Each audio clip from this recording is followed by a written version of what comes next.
Morning, amen? Amen. Hallelujah. Last week po, pinag-aralan po natin ang all about the science of love. At nagbigay po tayo ng pagkakataon sa panahon at sa month of February na may kinalaman po sa pag-ibig. Kaya ipagpapatuloy po natin ang huling part po ng the science of love. Kung naalala niyo po yung last time, it is all about self-love. And this time, patungkol naman kaya saan? Minsan naririnig natin pong lahat to, ang aking kabiyak or my better half. Parang ang sweet pong pakinggan, ano po, meron ho ba ritong nagtatawagan ng ang aking kabiyak, ang aking better half? Parang ang romantic, parang napaka-poetic. Pero alam niyo po, this morning mga kapatid, gusto ko pong i-challenge yung praise na yan. Kasi kung minsan, kung ano pa po yung tunog na romantic, minsan yun pa po yung tahimik na pwedeng makasira ng relasyon. At sa bago ngayon, maraming mga marriages po ang nahihirapan, hindi dahil sa kulang sa love, kundi dahil mali ang mga expectations. So kapag naiisip natin po kasi na better half ang asawa natin, parang sinasabi ho natin na better half or kabiyak, kulang tayo, na may missing piece sa atin, na para bang siya lang ang pwedeng mag-fill in dito. At pagkatapos po, kapag hindi na-meet yung mga expectation natin na yon, doon po nagsisimula yung disappointments, doon pumapasok yung pressure, doon nabubuo yung resentment. Resentment hindi dahil walang pagmamahal, kundi dahil sobrang bigat ng role na pinasa natin sa kanila. Minsan ho kasi hindi tayo aware na kapag tayo po ay nakikipagrelasyon, nagpapasa po tayo ng isang mabigat na burden sa karelasyon natin na hindi natin namamalayan. At yan po yung isa sa mga bagay na gusto po nating tignan sa umagang ito. Kaya sa mga kapatid po natin na may asawa na, let me ask you these questions. Did you marry your spouse to love them? Or did you marry them to complete you? Ay, Brad, para lang yata sa mag-asawa yung message mo sa umagang ito. Hindi po mga kapatid. Of course, primarily, isa ho sa mga ministeryo ng ating church, ng ating iglesia, yung pong buhay relasyong mag-asawa. Sapagkat alam naman nating lahat, dyan po nabubuo yung isang pamilya. So kung ikaw ay wala pang asawa, hayaan mong maging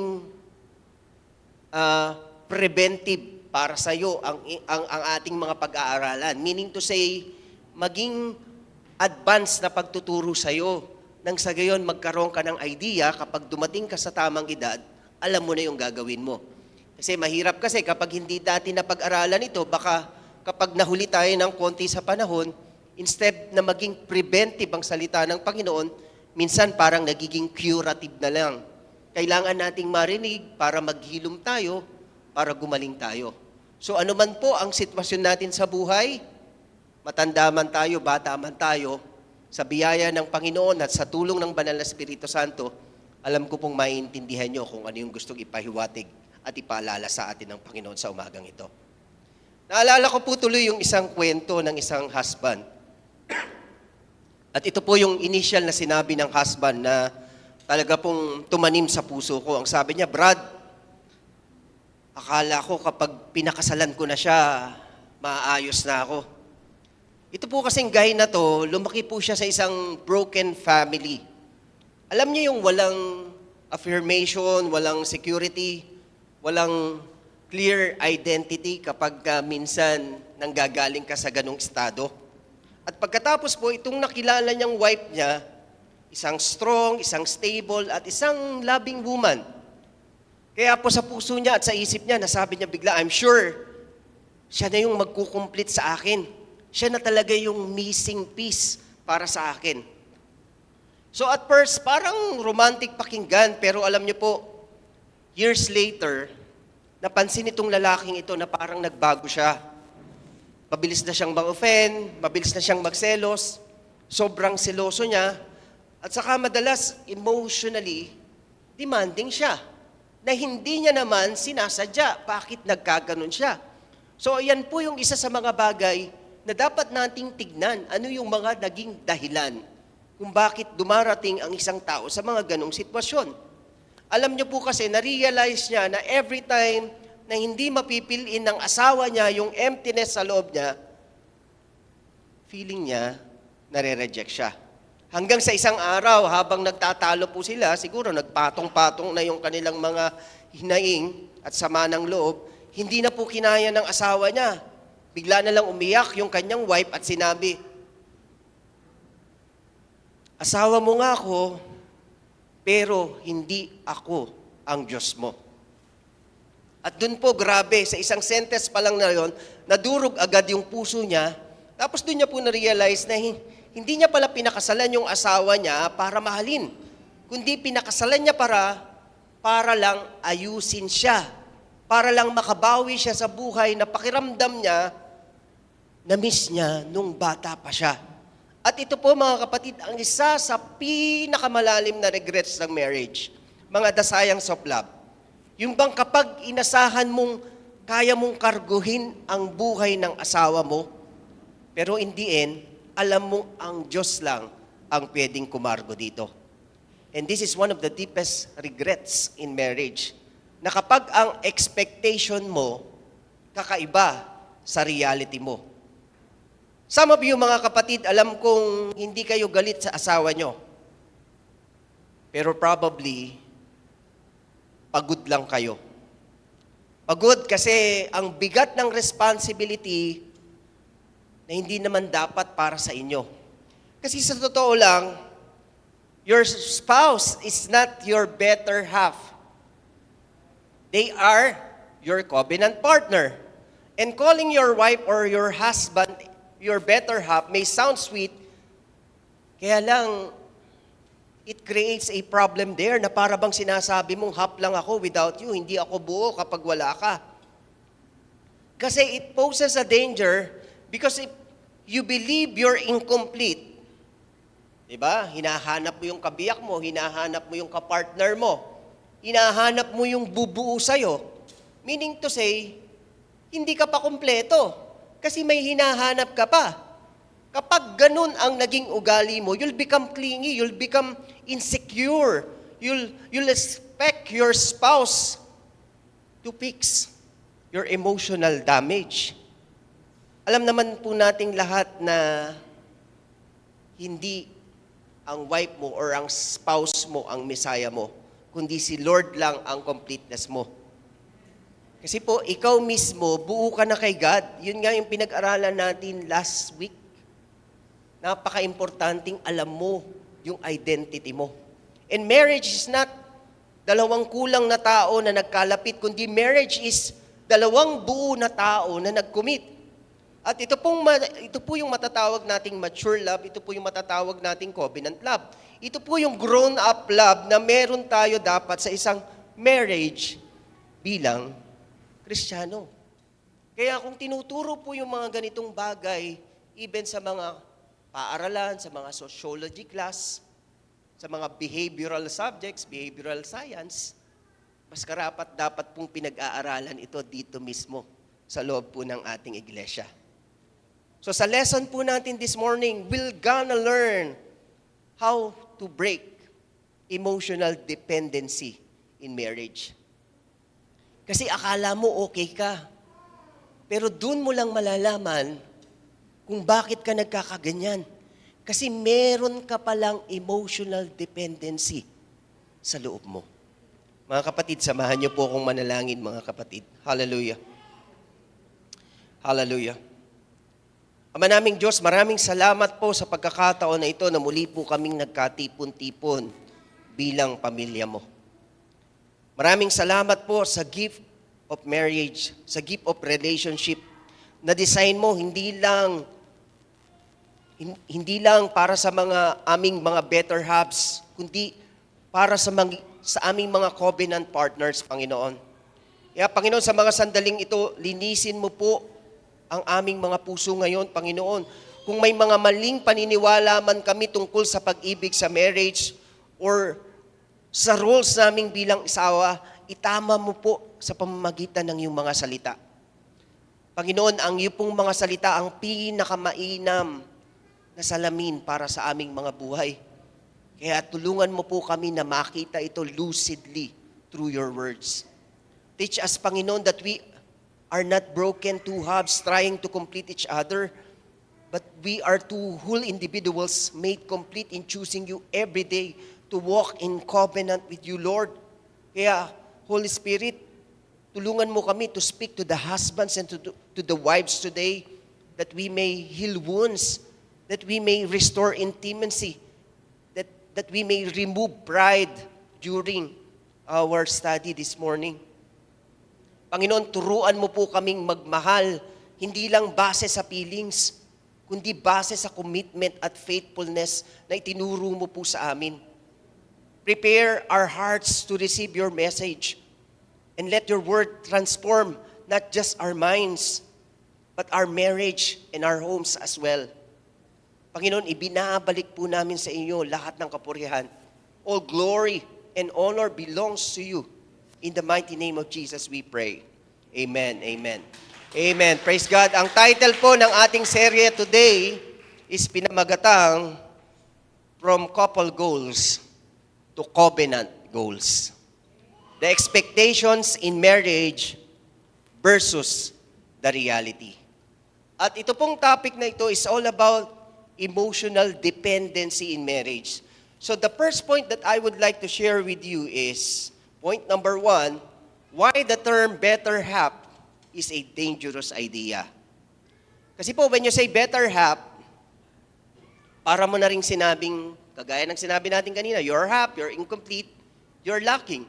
At malinaw po na itinuturo ng Bible sa atin that you are not a half person. Colossians 2:10, sabi po doon, and in Christ you have been brought to fullness. So meaning to say, you are complete in Christ. You are complete in Christ. Amen? Are we complete in Christ? So kung meron kang emptiness na nararamdaman sa puso mo, kahit kailan hindi mo pwedeng hanapin yan sa kapwa-tao mo. Kasi hindi mo naman pwedeng ipasok yung tao literally sa puso mo. Dahil lang puso, ang pwede lang pumasok talaga dyan, yung may likha ng puso mo. Kundi yung Panginoong Diyos na may likha sa'yo. Amen? So meaning to say, you are complete in Christ, not 50%, not unfinished, not waiting for someone to fix you, but you are whole in Him. Kasi po, pag pinasok mo yung marriage na hindi mo pa batid ang identity mo at akala mo ay incomplete ka, you will keep on demanding constant validations. You will keep on demanding constant validations. Yung bang palagi kang, halos hindi mo na kayang mag-decide on your own. Para bang vulnerable ka, konting may nasabi lang, nasasaktan ka, may narinig ka lang, nag-iiba ka kaagad. It's because you're trying to look for your identity through others. Amen? Kasi pag batid mo yung identity mo, napaka-importante po nun, mga kapatid.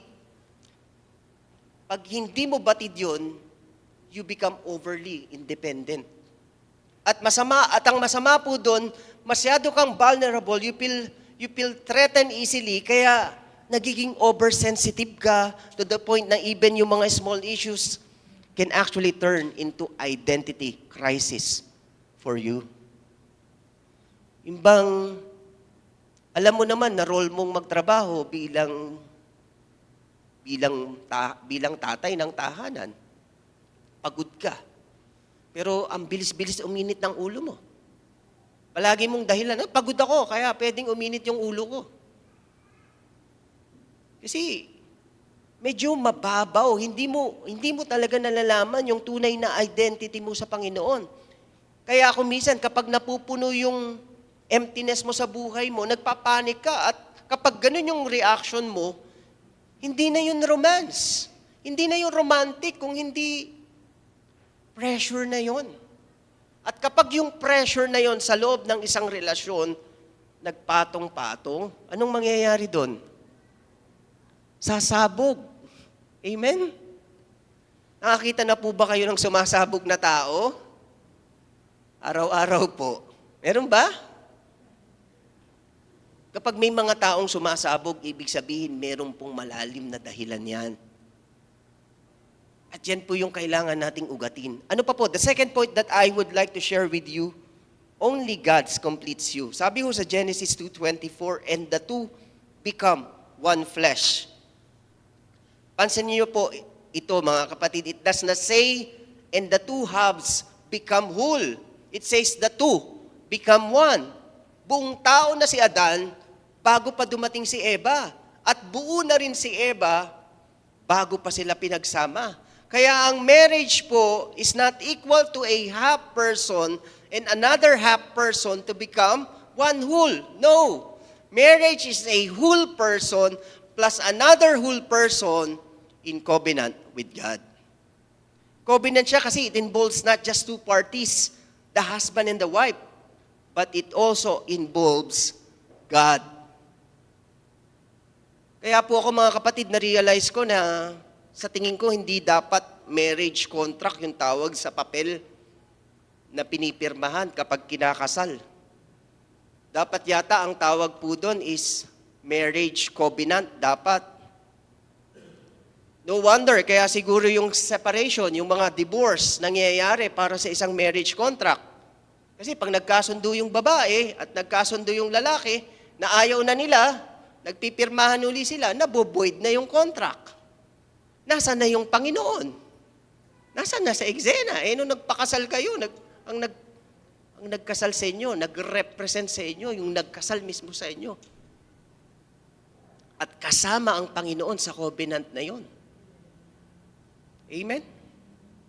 Dapat sana marriage covenant para kasama lagi sa desisyon yung Panginoon. Kaya hindi lang yung mag-asawa yung pumipirma, kundi pati yung nagkasal, pati yung mga ninong at ninang. Amen?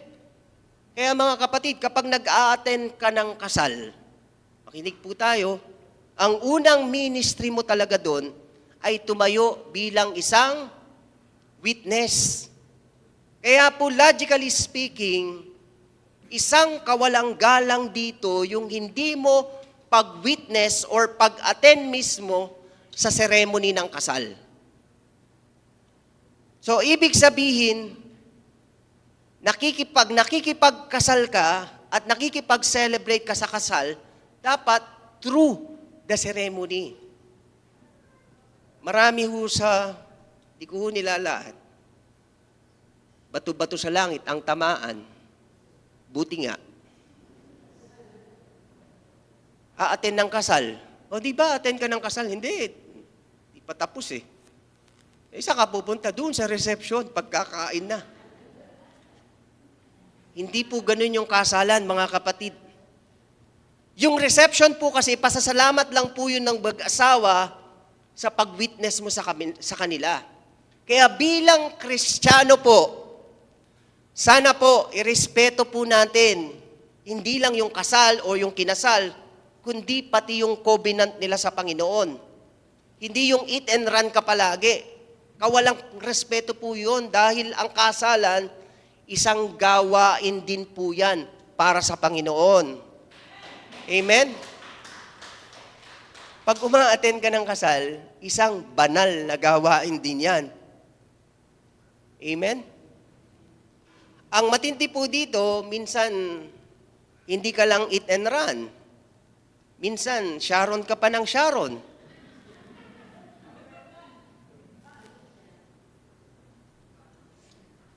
Alam niyo po, wag niyo po sanang gagawin yon mga kapatid, not unless yung mismong host yung nagbigay sa inyo. Yes, tama. Ang asawa mo yung partner mo, yung asawa mo yung companion mo, siya yung kakampi mo sa buhay. Kaya lang, kapag hindi natin ito naintindihan ng gusto at hindi tayo naging buo sa panahong tayo ay mag-decide na mag-asawa, Minsan parang pakiramdam mo, yung asawa mo, ito na yung mag-aahon sa akin sa kahirapan. Ito na ang babago ng buhay ko. Ito na ang aking papa na mag-aahon sa akin sa pagiging hampas lupa. Hindi po ganun, mga kapatid. Ang asawa mo, hindi siya ang savior mo, hindi siya ang healer mo para sa broken past mo. Hindi siya ang source ng identity mo. So kapag ina-expect mo na siya ang magkukumplete sa'yo, pinapagawa mo sa kanya ang isang trabaho na Diyos lang ang may kakayanang gumawa nito. And unfortunately po, walang tao ang kayang mabuhay sa ganung pressure. Amen? Kaya nakakapagod eh. Kaya na merong mga napupuno, merong mga nabibigatan sa relasyon. Yung bang wala nang ginawa kung hindi kumapit lang ng kumapit para lang mag-survive ang relasyon. Hindi po ganon ang idea ng Panginoon sa isang relasyon. Ang buhay may isawa ay isa pong gantimpala at isa hong blessing ng Panginoon para sa mga anak niya. Yun po yung dapat nating ma-realize at yun po yung dapat nating panghawakan. The third point that I would like to share with you, regrets in marriage. One of the biggest regrets people have in marriage is this. I expected too much. Yung bang, hindi naman financially, but emotionally. Akala mo siya yung maghihil ng trauma mo. Akala mo siya yung magtatanggal ng mga insecurities mo. Akala mo siya yung magbibigay ng worth mo. At nung hindi niya nagawa, unti-unting pumasok yung resentment, sumunod yung disappointment, pagkatapos sumunod yung silent frustrations. Again, the problem here was not love. Ang problema po dito, theology. Mali ang pundasyon. Kasi kapag hindi si Kristo ang completeness mo, hihingi ka ng completion sa asawa mo. At kapag hindi si Jesus ang source ng identity mo, ididiman mo yan sa partner mo. Amen? At walang tao ang kayang punan ang espasyong para lang sa Diyos, mga kapatid. Amen? Kaya mga kabataan, paalala lang po, napakahalaga na inyong makita na yung makakasama niyo soon bilang magiging asawa niyo in the future, yung merong matibay at malalim na pananampalataya sa Panginoon. Para ang source ng completeness niya, ang source ng identity niya, si Jesus Christ. Yun ang dahilan kung bakit kailangan natin bilang isang tao palalimin ang relasyon natin sa Panginoon. Kasi pag malalim ang relasyon natin sa Panginoon, buo tayo. At kapag buo tayo, mag-uumapaw sa atin ang presensya ng Panginoon. Kaya lahat ng mga nakapaligid sa atin, nababasa, natatalamsikan ng pagpapala na nanggagaling sa Panginoon. Amen? Amen. The fourth point that I would like to share with you, two people choose covenant. Two whole people choose covenant. Ang pinakamatatag na marriage ay hindi dalawang needy na tao na kumapit para sa isa't isa, kundi ito ay dalawang secure na tao na pinili ang isa't isa. So hindi lang para mag-survive yung relasyon, kundi alam mo yun, yung pinakasalan ka niya kasi decision niya yun eh. It's a choice. Yung bang araw-araw, nagdidesisyonan kang piliin ang iyong minamahal, araw-araw, palagi. Kahit anong sitwasyon, kahit anong panahon, palagi mo siyang pipiliin. Yan ang mature love, yan ang covenant love, yan ang Christ-centered love. Kasi kapag buo ka kay Kristo, makakapagmahal ka ng malaya. Mas mabilis kang makakapagpatawad, Hindi ka guguho kapag na-disappoint ka. Bakit? Kasi ang identity mo hindi naka-anchor sa status ng relasyon mo, sa spouse mo. Kundi ang identity mo ay naka-anchor sa Diyos. Nakaugat ka sa Panginoon. Kaya kahit gaano katinding lakas ng pagsubok yung dumating sa'yo, nakakapit ang ugat mo sa firm foundation ng pananampalataya mo sa Panginoon. Amen? Purihin po ang Panginoon. And so bakit kaya mahalaga? Bakit po kaya kailangan nating pag-aralan ito sa loob ng church? Why is that having a strong marriage matters in this world? Kasi po, marriage is God's design. Ang marriage, hindi yan invention. Ang marriage, original na idea yan ng Panginoong Diyos. Hindi tao ang nakaisip ng kasal at hindi culture ang nag-design nito, kundi ang Diyos ang original na author ng marriage. Kaya hindi ko maintindihan sa nangyayari sa bago ngayon. Bakit pilit pang pinagdidibatihan ang same-sex marriage? Dahil kahit anong prinsipyo, kahit anong philosophy ang ilagay mo doon, ang basis ng marriage ay hindi pilosopyo ng tao, kung hindi original na disenyo ng Diyos yun para sa isang lalaki at sa isang babae. At kahit kailan, hindi mo kayang pantayan yun dahil hindi tao ang may likha nun. Ang Panginoon ang may likha nun. Mula pa po sa simula, mga kapatid, makikita na po natin yan sa Genesis chapter 2:24 na ang marriage ay covenant. Hindi lang siya para sa convenience. Hindi ito based sa feelings lang. Hindi ito disposable na kapag mahirap na, ayaw mo na. Hindi ito hanggang masaya lang. But it is a covenant. At kapag inayos natin ang marriage natin, kapag pinapalakas natin ito, kapag nilalagay natin si Kristo in the center of our relationship sa gitna, ino-honor din po natin ang disenyong ibinigay sa atin ng Panginoong Diyos. So, hindi lang tayo nagse-save ng relationship kapag ginagawa natin to, kundi nirirespeto din natin ang blueprint ng langit para sa isang marriage. Ano pa po? Why is having a strong marriage matter in this world? Because strong marriage builds strong families. Kapag matatag ang marriage, matatag ang pamilya. Amen? Amen? Kapag wasak ang marriage, sino ang number one victim? Madalas sugatan ng mga anak. Kadalasan, ang broken marriage, it produces wounded children. Again, kadalasan. I'm not saying all. But there's a big tendency. Kaya ang healthy marriage, it produces security, it produces stability, and even emotional safety sa mga anak natin. So kapag maayos ang relasyon ng mag-asawa, merong kapayapaan sa bahay. At ang isang good marriage, nagmo-model yan ng forgiveness, nagmo-modelo yan ng respeto, at nagmo-modelo din yan ng commitment. At yung model na yon, dinadala ng mga anak natin even sa next generation. Kaya kung ano ang nakikita nila sa bahay, yun din ang nagiging normal sa kanila.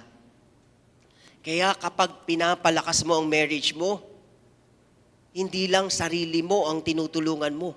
Binabago mo din even ang future ng pamilya mo, lalong-lalo na ng mga anak mo. So why having a strong marriage matter in this world? Because the world is redefining love. Ulitin ko po, ngayon, nire-redefine na ng mundo ang love. Dati, Bible version lang ang 1 Corinthians 13.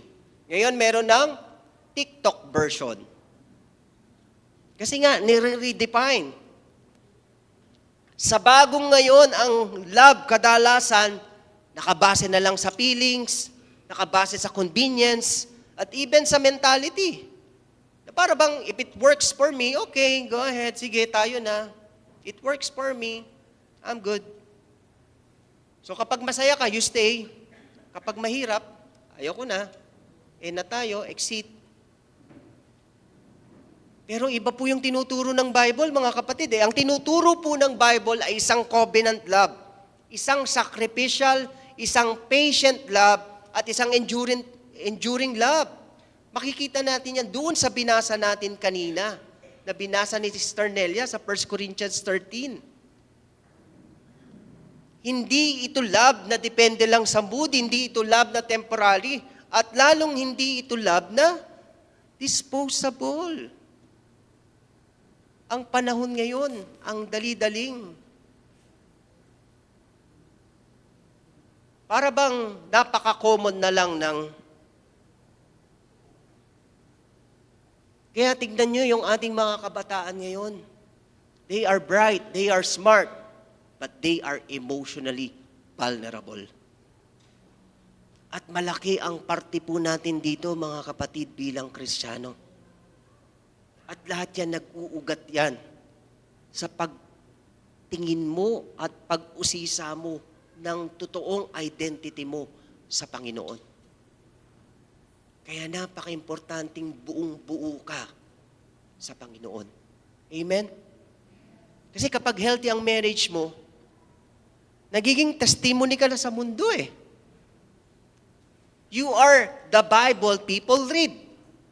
Kasi pinapakita mo na posible pala ang natunay, ang pangmatagalan, posible pala ang matibay na pag-ibig, na posible pala yung forever habang nabubuhay ka. Diba? 3 years ago, parang nauso yung salitang walang forever. Kadalasan nung nagsasabing walang forever, baka hindi sila nagkaroon ng better relationship. Baka na wrong spelling yung better relationship nila. Naging bitter relationship. Sa totoo lang po, compounded ka sa covenant mo sa Panginoon, sa isang relasyon. Hindi mo na kailangan pang ipangalandakan yung salitang forever. Kasi malalim na malalim ang paghawak mo. Malalim na malalim ang definasyon mo ng pag-ibig. Dahil natutunan mo yung pag-ibig hindi sa kapartner mo, kundi natutunan mo sa Panginoong Diyos. Amen? Amen. Parang pakonti po ng pakonti yung pumapalakpak, mga kapatid. Again, hindi ko sinisecure yung palakpak para sa akin. Ang palakpak po na yan para sa Panginoon. Ito pong mga pinag-uusapan natin, you may feel like it's like an informative. Parang paalala. Pero kailangan natin eh. Kasi kadalasan karamihan sa atin nakakalimot. At paalala ang gamot sa taong mga ulyanin, mga nakakalimot, mga kapatid. Amen? Amen. At sa bagong ngayon, mga kapatid, mapapansin natin, kaya mabilis sumuko yung mga kabataan ngayon eh. Hindi dahil sa social media, hindi dahil sa internet. Ang dami-daming mga matatanda ngayon, hindi ko alam kung ano yung galit nila sa technology. Galit na galit sila sa technology. Sinisisi nila yung technology, samantalang ang technology, biyaya yan ng Panginoon. Diba? Just to give you a quick example, nung panahong nag-abroad kayo, nagpupunta kayo sa ibang bansa, diba, yung sulat nyo, after 2 weeks, after 1 month, bago matanggap. Ngayon, diba, dahil sa technology, nakakapag-video call na kayo, maya't maya. Diba? That is because of the blessing of technology, mga kapatid. Amen? Amen. Kailangan nating maintindihan to, mga kapatid. Ano pa po? Bakit po kaya mahalaga na pag-aralan natin ito sa loob ng church? Because marriage reflect Christ and the church. Ang sabi po sa Ephesians 5:25, ang marriage ay salamin ng pag-ibig ni Kristo sa church. Ibig sabihin po, ang husband nagre Yung pagmamahal na handang magsakripisyo. Hindi yung pagmamahal na dominante, of course, kundi yung selfless love. At ang wife po, nagre-reflect po yan ng respectful partnership. Hindi yung mababa, hindi yung inferior, kundi yung katuwang sa covenant. At together, magkasama nilang nire-represent ang gospel. Kaya napaka-importante po na bukod sa personal relationship nyo sa Panginoon, kayong mag-asawa, dapat meron kayong covenant relationship with God. Ang tanong, meron ba? Nagpe-pray ba kayong mag-asawa? Nagpapalakasan ba kayong mag-asawa? Opo, nagpapalakasan po kami ng bibig. Hindi dapat ganun. Dapat, sige, suportanda ka, suportahan mo ako ha. Dapat ganun eh. Kasi ganun yung covenant. Ano man yung maging pagkakamali ng isa, handang tumanggap at magpatawad yung isa. Kasi bahagi yun ng pagiging tao niya eh. Bahagi yun ng pagiging hindi niya perpekto. At mahirap maunawaan yon kapag hindi ka buo sa Panginoon. Ano ko? Baliw? Niloko na nga ako, tapos mag-stay pa ako sa Kanya? Diba? Ganyan ho yung dahilan. It's so hard to reason out. It's so hard to explain. At hindi mo yan maiintindihan kapag wala kang malalim na relasyon sa Panginoon. Ang marriage po, hindi lang personal relationship, kundi spiritual representation niya din to. Kapag nagmamahalan kayo ng tama, pinapakita nyo kung paanong nagmamahal si Kristo sa inyo. Amen? Kapag nagpapatawaran kayo, pinapakita nyo din ang grace ng Diyos sa inyo. Kapag nananatili kayo sa covenant, pinapakita nyo ang faithfulness ng Panginoon sa inyo. Kaya ang marriage, hindi lang yan tungkol sa inyo. It's about reflecting Him. Reflecting Him. Jesus, our Lord. Amen? Ano pa po? Bakit po kaya mahalagang pag-aralan natin ito? Because peace at home affects everything. Kapag magulo ang marriage mo, apektado ang lahat. Tama ba? Kapag magulo ang marriage mo, apektado ang lahat. Apektado ang ministry mo, apektado ang trabaho mo, apektado ang mental health mo, apektado even ang spiritual life mo. Hindi mo kayang paghiwalayin ang bahay at ang buhay mo.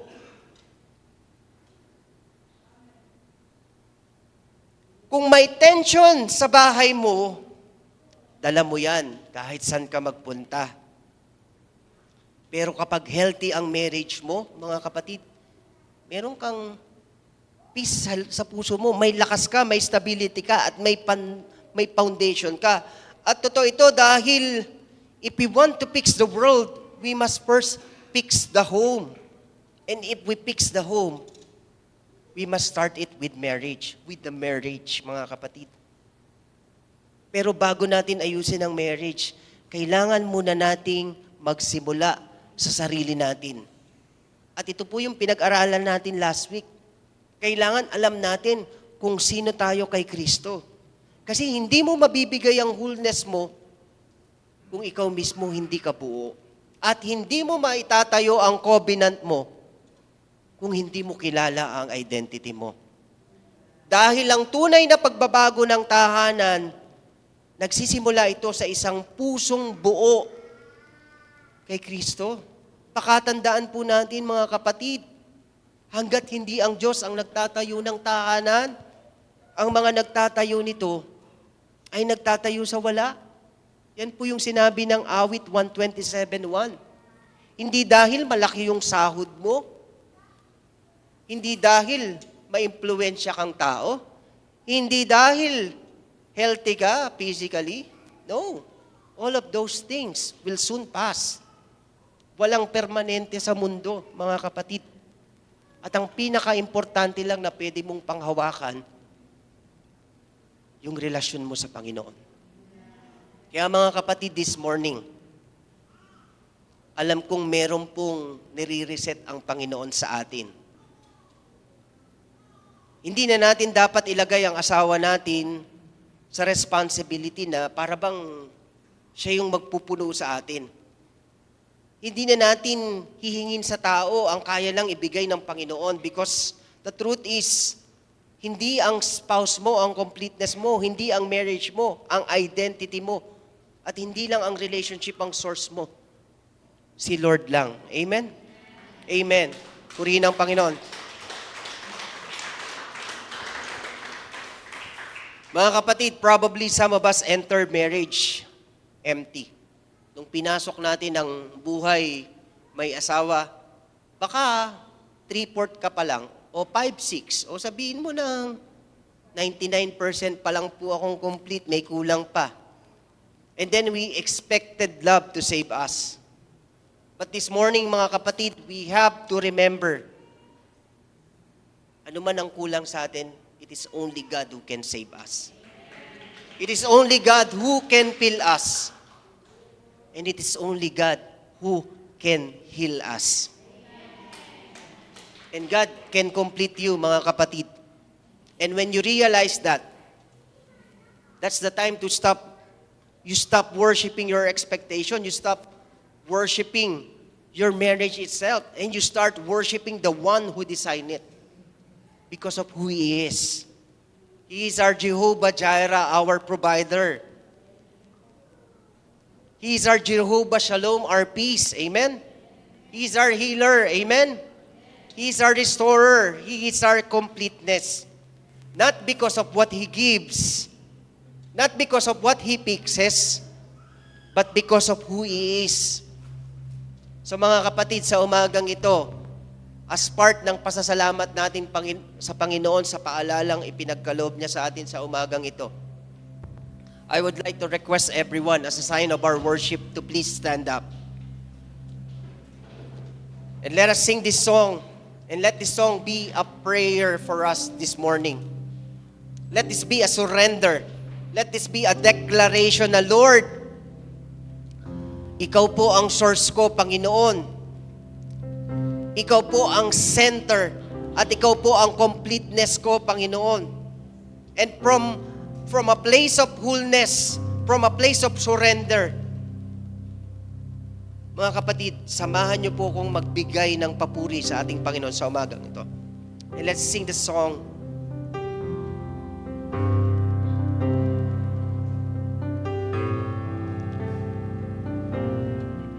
Hallelujah. Because of who you are, I give you glory. Yes, God. We would like to give you glory. And we would like to praise you this morning, God. I give you praise. Yes, God. Hallelujah. Because of who you are, I will lift my voice and sing. Lord, I worship you because of who you are. Lord, I worship you because of who you are. Minsan pa po. Because of who you are, I give you glory. Ooh, Lord. Because of who you are, I give you praise. Because of who you are, I will lift my voice and sing. Lord, I worship you because of who you are. Lord, I worship you because of who you are. Jehovah Jireh, my provider. Jehovah Nissi, Lord, you reign. Jehovah Shalom, Yes, God. my victory. And I worship you because of who you are. Because of Ama naming Diyos, nandito po kami ngayon, Panginoon, hindi bilang perpekto, kundi nandito po kami ngayon bilang isang willing na anak mo, na willing pong magpabago at magpasakop sa iyo, Panginoon. Kaya Panginoon, sa mga sandaling ito, inihiling po namin na patawarin mo po kami. Patawarin mo po kami sa mga pagkakataon na ginawa naming sentro ang mga asawa namin imbes na ikaw. Sa mga panahong in-expect namin na sila ang maghihil sa sugat namin, na sila ang magpipil sa mga emptiness namin, na sila ang magbibigay ng identity at ng worth namin. Lord, sorry po. Patawad po, Panginoon. Patawad po na kung minsan hindi namin alam na gagawa pala namin silang Diyos. Kaya pala, nung una hindi namin maunawaan ng lubos kung bakit ikaw dapat ang number 1 sa puso namin. And now we know, Lord. At ngayon po, Lord, nire-release po namin ang aming mga asawa, Lord. Dahil hindi namin sila Savior. Hindi sila ang source ng completeness namin. Hindi sila ang nag-aayos ng lahat sa amin, kundi ikaw lang po, aming Diyos. Free us from this bondage, Lord God. Ikaw lamang, Panginoon. Ikaw lang ang nagbubuo sa amin. Ikaw lamang ang sapat sa amin. Actually, higit sa sapat kailan paman sa amin, Panginoon. Kaya, Panginoon, ikaw lamang ang completeness namin. Ikaw lamang ang security namin. Ikaw ang affirmation namin at ikaw ang peace namin. Kaya kung may butas man, Panginoon, sa puso po namin sa mga sandaling ito, ikaw po ang magpuno. Kung may trauma man po sa nakaraan namin, Panginoon, kayo po ang magpagaling. Kung may insecurities man po sa loob namin, kayo po ang mag-restore, Panginoon. Lord, turuan mo po kaming mahalin. Hindi dahil kailangan namin sila, hindi dahil pinipili namin sila palagi. Equip with your grace, O God, kung paano kaming dapat umibig ng tama ayon sa iyong katuruan. Turuan at tulungan mo po kaming magmahal mula sa pagiging buo sa iyo. Tanggalin mo po sa amin ang mga unhealthy dependencies. Tanggalin mo po ang mga takot, tanggalin mo po ang mga selos na galing sa mga insecurities. Tanggalin mo po yung mga emotional pressure sa marriage namin, Panginoon. At ibalik mo po ito sa tamang order na ikaw, Panginoon, ang aming number 1. Ikaw muna, Panginoon. And then, our marriage. Lord, from this morning forward, hindi kami magmamahal dahil kulang kami. Magmamahal kami dahil buo kami sa iyo. And we choose covenant. We choose maturity. We choose Christ as the center of our relationship. Sa iyo namin, Panginoon, tinatayo ang marriage namin, Panginoon, bilang our firm foundation, bilang aming sanggalang, bilang aming tungtungan, bilang aming tanggulan.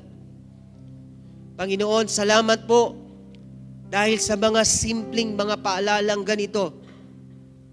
Nakikita namin ng malinaw ngayon kung bakit minsan dumarating kami sa point ng buhay namin na parang napupuno at napapagod kami. Patawarin mo kami sa mga ganong pagkakataon. Salamat dahil ni-restore mo kami ngayon. At hayaan mo pong patuloy kaming mag-focus sa pagpapalalim ng identity namin para sa iyo, Panginoon. Nang sa gayon, magsilbi ho kaming pagpapala ng aming mga mahal sa buhay. Hindi lamang ng aming mga asawa, hindi lang ng aming mga anak, hindi lang ng aming mga magulang, hindi lang ng aming mga kapatid, hindi lang ng aming mga churchmate, kundi magsilbi kaming ilaw na nagniningning sa kalagitnaan ng kadiliman ng mundong ito. Panginoon, mangyayari po ang lahat ng iyon. It is because of who you are.